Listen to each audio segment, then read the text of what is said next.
আসসালামু আলাইকুম দর্শক, আমি আপনাদেরকে আজ দেখাবো যে টমেটো রোপণ করবে এখানে কিভাবে বেড তৈরি করব এবং কি সাইজ বেডের সব কিছু বিষয়ে আজকের এই ভিডিও।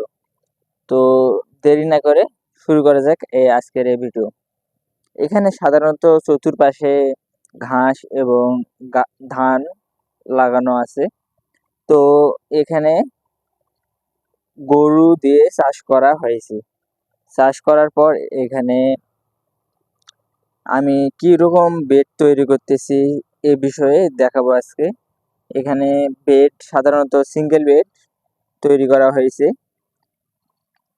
বেড তৈরি করার আগে আপনারা অবশ্যই এইরকম দেখুন, দড়ি দুই পাশে দুইটা খুঁটি নেবেন এবং দুই পাশে দুটা খুঁটি নেওয়ার পর দড়ি এভাবে টানার পর দুই পাশ দিয়ে এই পাশকার মাটি এই পাশে দিবেন, এই পাশকার মাটি এই পাশে দিবেন।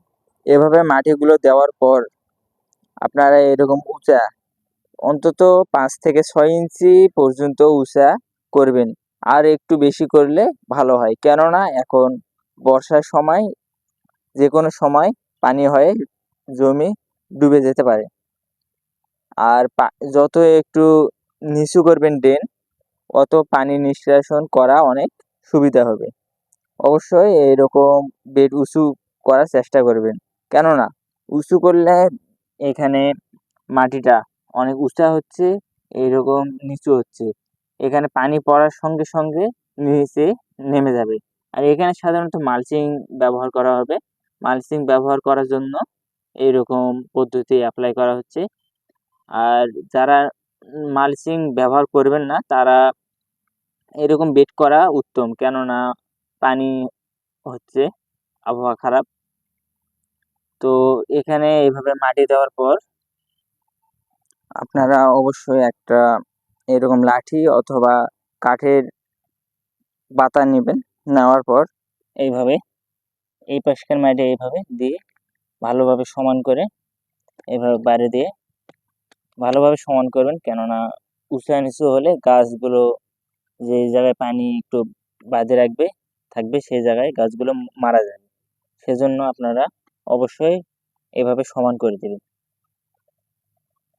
তো আপনারা বেডের সাইজ কীরকম করবেন। এখানে সাধারণত সিঙ্গেল বেড করা হয়েছে।